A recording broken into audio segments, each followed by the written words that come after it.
पुणी थर आउटसोर्सिंग विभाग में काम करुवा कर्मचारी आसीगला गोटे बड़ खबर। आउटसोर्सिंग कर्मी मान दरमा वृद्धि सहित स्थायी नियुक्ति केवे मिल से नहीं कि सरकार करने जाऊँच बड़ घोषणा।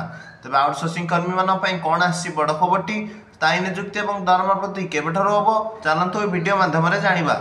ओडिशार आउ गोटे विभाग अर्थात विद्युत विभाग में जोर धरला ठिका प्रथा उच्छेद दाबी। विद्युत विभाग में ठिका प्रथा उच्छेद करने समस्त कर्मचारी को स्थायी नियुक्ति प्रदान करने पावर सप्लाई यूनियन जाजपुर शाखा पक्षर दाबी करा जायछि। दशरथपुर स्थित कंठ मंडप ठारे आयोजित एक सभार दशरथपुर बिंछारपुर और जाजपुर उपखंडर समस्त ठिका कर्मचारी माने एक बैठक आयोजन करथिले।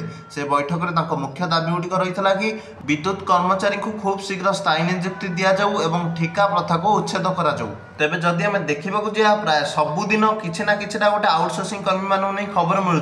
किछि दिन तले सरकार नगदरे घोषणा करिसेंति जे खूब शीघ्र सरकार पक्षर जूनियर स्कीमेटिक टीचर मानक स्थायी नियुक्ति दिज्व एवं जो 45,000 नुआ शिक्षक नियुक्ति करा सीधा सड़क रेगुलार भाव में नियुक्ति पाइबे ठिका भाव में नियुक्ति पाइबे नहीं। यही आंदोलन में कार्य समय सम्मुखीन होता असुविधा संपर्क में आलोचना करने सह कार्य करने आवश्यक उपकरण विद्युत विभाग प्रदान करुनथिबा नै अभियोग करथिले।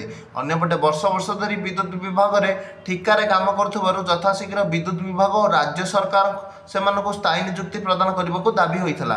तेबे विद्युत विभाग में समस्त कर्मचारी माने बहुत असुविधार सम्मुखीन होउछंती। एही आंदोलन को लेकिन सरकार तरफ विद्युत कर्मचारी मानक जेकोसी भी अपडेट आसी मुझे जनईदेवी। से चैनल टी को लाइक और सब्सक्राइब कर दिंतु।